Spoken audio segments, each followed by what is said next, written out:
Good morning. कैसे हैं आप सब? Welcome back wifi study with Nandini. आज है 20 अप्रैल और आज हम बात करेंगे 20 अप्रैल के करंट अफेयर के बारे में। और सबसे पहले अपने डेली के थॉट के बारे में बात करते हुए हम अपनी क्लास को आगे बढ़ाएंगे। विश्वास सफलता का साथी है, यानी कि अगर आपको भरोसा है कि आप एक दिन सफल हो जाएंगे और आपको अपनी मेहनत के ऊपर भरोसा है तो सफलता आपसे दूर नहीं है। तो साथियों, भरोसे के साथ मेहनत करते रहिए, सफलता एक दिन जरूर मिलेगी। इसी के साथ मैं स्टार्ट करूंगी आज की अपनी क्लास को।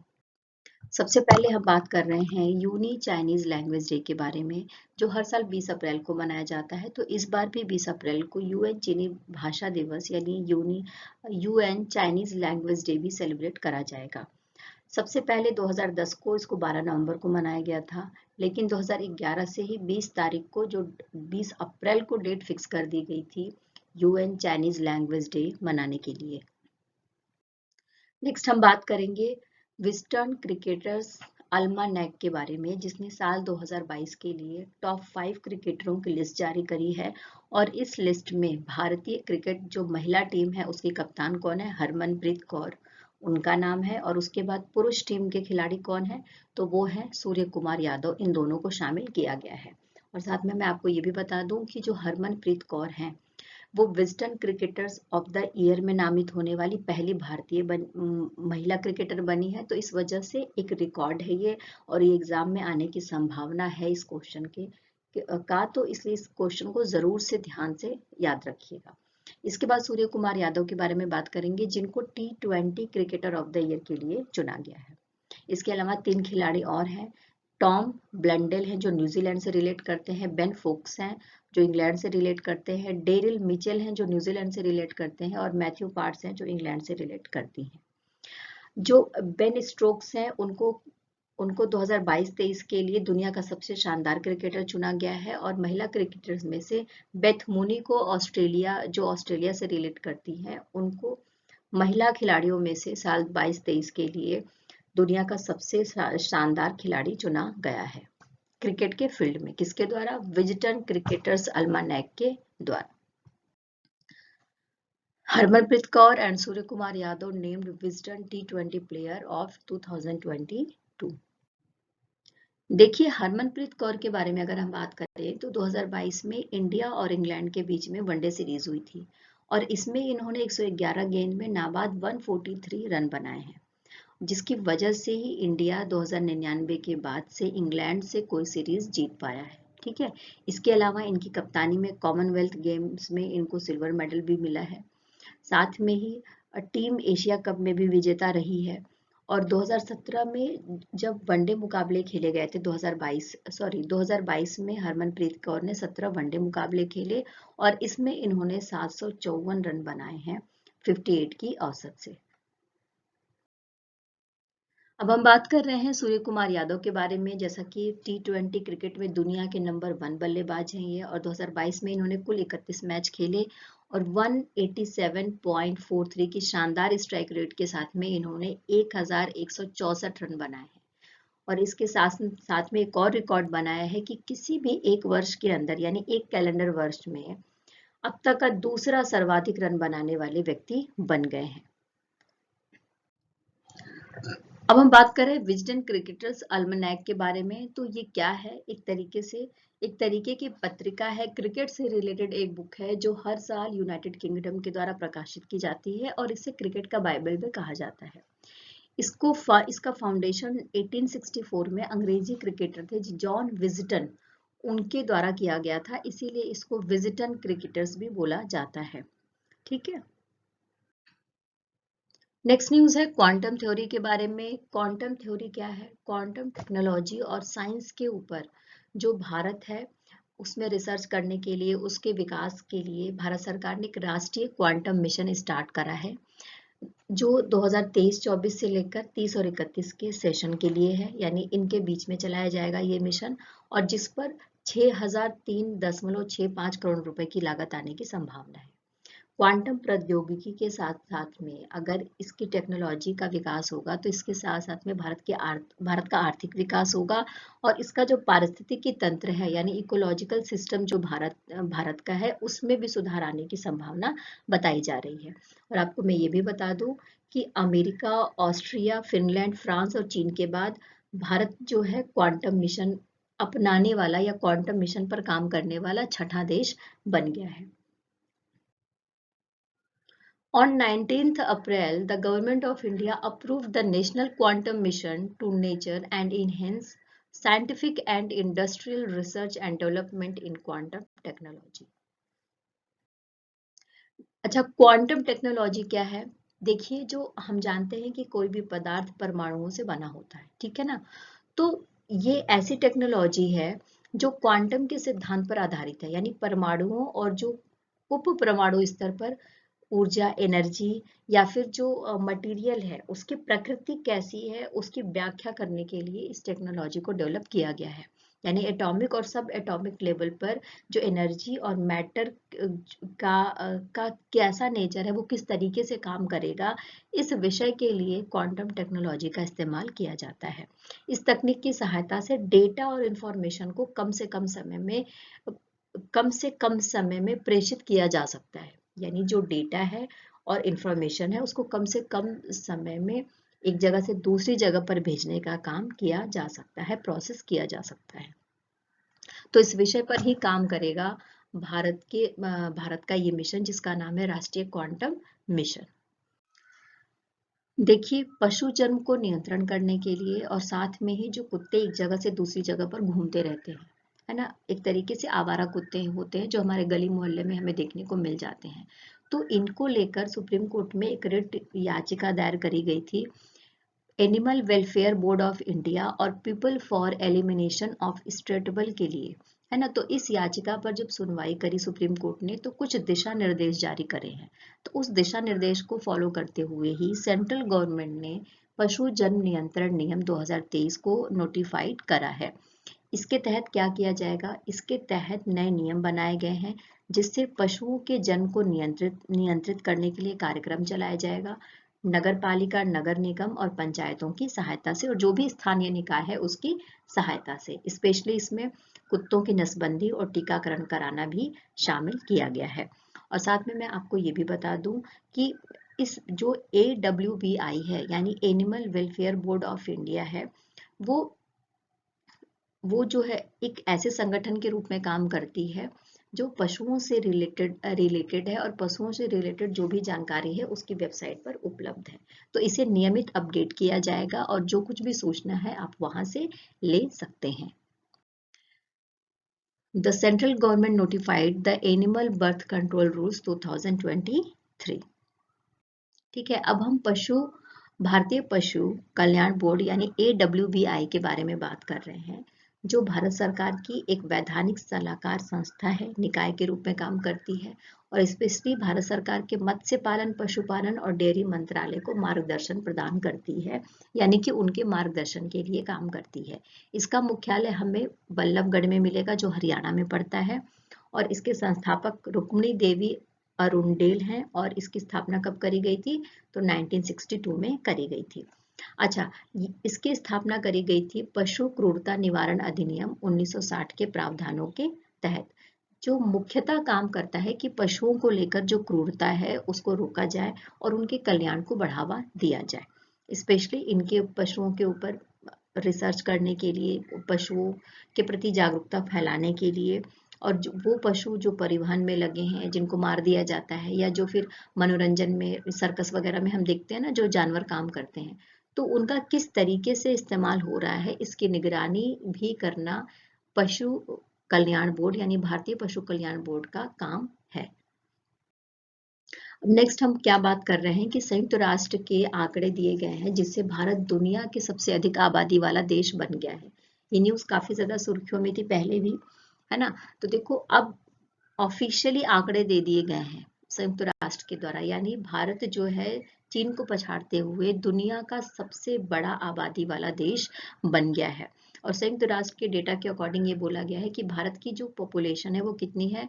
तो 142.86 करोड़ है, जबकि चाइना की पॉपुलेशन कितनी है तो 142.57 करोड़ है। साथ में ही जो संयुक्त राष्ट्र की नई रिपोर्ट आई है उसमें ये बोला गया है कि भारत की जो 25% आबादी है वो 0 से 14 साल के जो एज ग्रुप है उनकी है। 10 से 19 जो एज ग्रुप है उसमें 18% लोग आते हैं। 10 से 24 वर्ष के बीच में जो एज ग्रुप है उसमें 26% लोग आते हैं, और 15 से 64 वर्ष की जो उम्र है उसमें 68% लोग आते हैं, और 65 वर्ष से ऊपर कितने हैं तो 7% लोग आते हैं। यानी 15 टू 64 एज का जो एज ग्रुप है भारत में वो 68% है, यानी सबसे ज्यादा वर्किंग ग्रुप 15 से 64 वर्ष के लोगों को ही माना जाता है ना। तो यानी काम करने वाले लोगों की संख्या भारत में सबसे ज्यादा है। ये सारा डेटा बताया गया है संयुक्त राष्ट्र के द्वारा। ये डेटा बहुत इंपॉर्टेंट हो जाता है और एग्जाम में आने की इसकी संभावना बहुत ज्यादा बढ़ जाती है। और मैं आपको बता दूं कि इस डेटा के अकॉर्डिंग ये भी बताया गया है कि केरल और पंजाब में बुजुर्ग आबादी सबसे ज्यादा है, और बिहार और उत्तर प्रदेश में युवा आबादी सबसे ज्यादा है। India has overtaken China as the world's most populous country according to United Nations data released on April 19। संयुक्त राष्ट्र जनसंख्या कोष के बारे में अगर हम बात करते हैं तो ये जो संयुक्त राष्ट्र महासभा है उसी का एक सहायक अंग है। इसकी स्थापना 1967 में हुई थी, और 1987 में आधिकारिक तौर पर संयुक्त राष्ट्र जनसंख्या कोष का इसको नाम दिया गया था। ठीक है ना। स्पेशली ये जनसंख्या गतिविधियों के ऊपर काम करता है और हर साल रिपोर्ट जारी करता है state of world population report के नाम से। थावे महोत्सव 15 से 16 अप्रैल के बीच में बिहार के गोपालगंज में आयोजित किया गया है, पर्यटन विभाग और कला एवं संस्कृति विभाग के द्वारा। ठीक है ना। और साथ में मैं आपको बता दूं कि बिहार के जो उप मुख्यमंत्री हैं तेजस्वी यादव, उन्होंने महोत्सव का उद्घाटन किया है, और दूसरे दिन जो सिंगर हिमेश रेशमिया की फोटो आप देख सकते हैं तो वो भी इस महोत्सव में यानी थावे महोत्सव में शामिल हुए हैं, जो 15 और 16 अप्रैल को बिहार में मनाया गया है। ये जो है 11वां वार्षिक थावे महोत्सव है। पहला जो थावे महोत्सव था उसको 2012 में स्टार्ट किया गया था। थावे दुर्गा मंदिर के पास होमगार्ड ग्राउंड है उसमें मनाया जाता है थावे महोत्सव। बिहार के प्रसिद्ध मेले और त्योहारों की सूची दी गई है, यानी मैं लेकर आई हूँ कि बिहार में वो कौन कौन से त्योहार हैं या वो कौन कौन से मेले हैं जो आयोजित करे जाते हैं, जो बहुत ज्यादा इंपॉर्टेंट रोल अदा करते हैं बिहार के कल्चरल एक्टिविटी में। तो छठ पूजा के बारे में हम सबको अच्छे से पता है कि सूर्य देवता की पूजा की जाती है इसमें, और बिहार इसके लिए फेमस है। मकर संक्रांति 14 जनवरी को मनाई जाती है वहां पर। इसके अलावा बुद्ध जयंती, बौद्ध धर्म के संस्थापक माने जाते हैं भगवान बुद्ध, उनकी जयंती मनाई जाती है वहां पर। सोनपुर पशु मेला लगता है, जो एशिया का सबसे बड़ा पशु मेला है, वो बिहार में लगता है नवंबर के महीने में। राजगीर महोत्सव मनाया जाता है जो अक्टूबर के महीने में मनाया जाता है, और 3 दिन तक ये त्योहार चलता है। समा चकेवा बिहुला, ये एक ऐसा त्योहार है जो हर साल नवंबर के महीने में मनाया जाता है। मधु श्रावणी जो अगस्त के महीने में मनाया जाता है, और इसमें देवी गंगा की पूजा की जाती है। पितृपक्ष मेला है जो साल सितंबर के महीने में आयोजित किया जाता है, और इसमें पूर्वजों की पूजा की जाती है। मलमास मेला जो हर 3 साल में आयोजित किया जाता है और राज्य के सबसे बड़े मेलों में से एक है। तो यहाँ पर बिहार के प्रसिद्ध मेले और त्योहारों की लिस्ट है, जिसको आप अगर बिहार से रिलेट करते हैं, बिहार से रिलेटेड किसी एग्जाम की तैयारी कर रहे हैं, तो आप इस लिस्ट को अच्छे से देख सकते हैं, पढ़ सकते हैं। देखिए नेक्स्ट न्यूज है, भारत ब्राजील दक्षिण अफ्रीका के बीच में कूटनीतिक फोकस को बढ़ाने के लिए एक मंच बनाया गया था, लेकिन काफी समय से जो ये मंच था वो निष्क्रिय था। तो अब फिर से इसके ऊपर काम किया जा रहा है, और इस पे कूटनीतिक फोकस को बढ़ाने की कोशिश करी जा रही है इन तीनों देशों के द्वारा। जैसा कि हम सबको पता है कि ये तीनों देश अलग अलग महाद्वीप में हैं। भारत एशिया का है, ब्राजील जो है दक्षिण अमेरिका जो कॉन्टिनेंट है उसका एक देश है, और दक्षिण अफ्रीका कॉन्टिनेंट का एक देश है। तो इन तीनों के बीच में तीनों की अर्थव्यवस्थाओं को बढ़ाने के लिए, तीनों देशों को एक साथ में लेकर आना और एक दूसरे की परेशानियों को समझते हुए व्यापार को बढ़ाने के लिए अब इस पर काम किया जाएगा। 2003 में ही इस मंच की स्थापना करी गई थी, इस मंच को बनाया गया था, लेकिन काफी सालों से जो ये मंच है वो निष्क्रिय रूप से काम कर रहा है।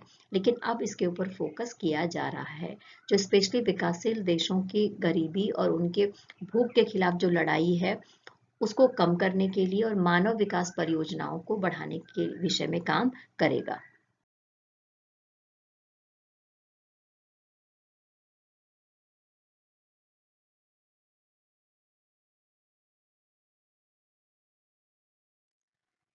इन तीनों देशों का जो मंच है उसकी बैठकें 11 से 22 के बीच में सिर्फ 4 बार हुई है, यानी 10 सालों में सिर्फ 4 बार मंत्री स्तरीय आयोग की बैठक कराई गई है। अब इस पर फोकस किया जा रहा है कि रेगुलर बैठक हो और जो भी डिसीजन हो इनकी अर्थव्यवस्थाओं को इंक्रीज करने के लिए वो सारे डिसीजन भी लिए जाएं। नेक्स्ट हम बात कर रहे हैं चाइना के बारे में। चाइना ने फेंगयून 3 उपग्रह लॉन्च करा है चोंग झेंग 4B वाहक रॉकेट के द्वारा। चीन ने गांसू प्रांत में ज्यूक्वान कॉस्मोड्रोम से लॉन्च करा है। और मैं आपको बता दूं कि जो मौसम संबंधी जानकारी है, स्पेशली जब मौसम खराब होता है, प्राकृतिक आपदाएं आती हैं, बाढ़ है, भूस्खलन है, वर्षा है, तो इसकी निगरानी के लिए ही इस उपग्रह को लॉन्च करा गया है।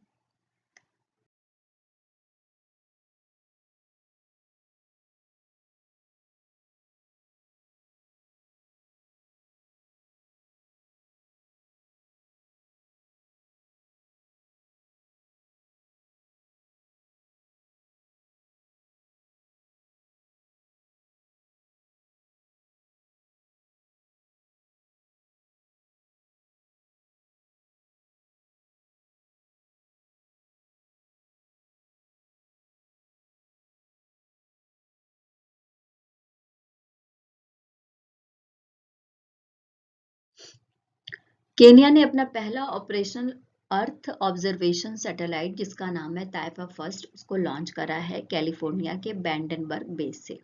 हम सबको पता है कि एलन मस्क की कंपनी कौन सी रॉकेट कंपनी स्पेस एक्स है, तो उसके माध्यम से इसको लॉन्च करा गया है। और जिसका प्राथमिक उद्देश्य क्या है कि केनिया में जब आपदा प्रबंधन को बढ़ावा देना और खाद्य असुरक्षा को कम करना, और इसके लिए क्या किया जाएगा, तो बाढ़, सूखा और जंगल में आग लग जाती है, कृषि से संबंधित जो पर्यावरणीय डेटा है वो इसके द्वारा, इस सैटेलाइट के द्वारा प्रोवाइड कराया जाएगा केन्या को, जिससे कि वहाँ के साइंटिस्ट काम कर सकेंगे और इन सब विषयों पर अच्छी पॉलिसी बनाई जा सकती है। जो ताइफा फर्स्ट है वो एक तरीके का ऑप्टिकल कैमरा है जो मल्टी स्पेक्ट्रल और पैन क्रोमेटिक मोड दोनों की तस्वीरें ले सकता है। यानी ये जो है 5 अलग अलग मल्टी स्पेक्ट्रल बैंड में इमेज कैप्चर कर सकता है। Kenya launched its first operational Earth observation satellite, Taifa First। Kenya के बारे में बात करें तो जैसा कि आप मैप में केनिया को देख सकते हैं, दक्षिण अफ्रीका में जब आप पूर्वी हिस्से को देखेंगे, अफ्रीका महाद्वीप में जब आप पूर्वी हिस्से को देखेंगे तो वहां पर केनिया आपको देखने को मिल जाएगा। आप देख रहे हैं कि हिंद महासागर, सोमालिया, युगांडा, ये सारे देश, तंजानिया, इथोपिया, ये सारे देश जो है इसकी बॉर्डर को शेयर कर रहे हैं, यानी इसके बॉर्डर पर आते हैं। इसका गणतंत्र स्थापित हुआ था 12 दिसंबर 1964 को। राजधानी इसकी नैरोबी है। यहाँ पर स्वाहिली और अंग्रेजी बोली जाती है। मुद्रा यहाँ पर केन्याई शिलिंग है। सरकार का जो स्वरूप है एकात्मक राष्ट्रपति गणतंत्र है। और राष्ट्रपति यहाँ पर कौन है, तो विलियम रूटो है। उपराष्ट्रपति रिगाथी गचागुआ है। ठीक है। हाँ जी, हम बात कर रहे हैं हेनले एंड पार्टनर्स के बारे में। ये एक इन्वेस्टमेंट माइग्रेशन फर्म है जो जिसने रिपोर्ट दिया है दुनिया के सबसे अमीर शहरों के बारे में। ठीक है ना। और इस रिपोर्ट में जो 10 सबसे ज्यादा अमीर शहर है उसकी लिस्ट यहाँ पर दी गई है, जिसको आप देख सकते हैं।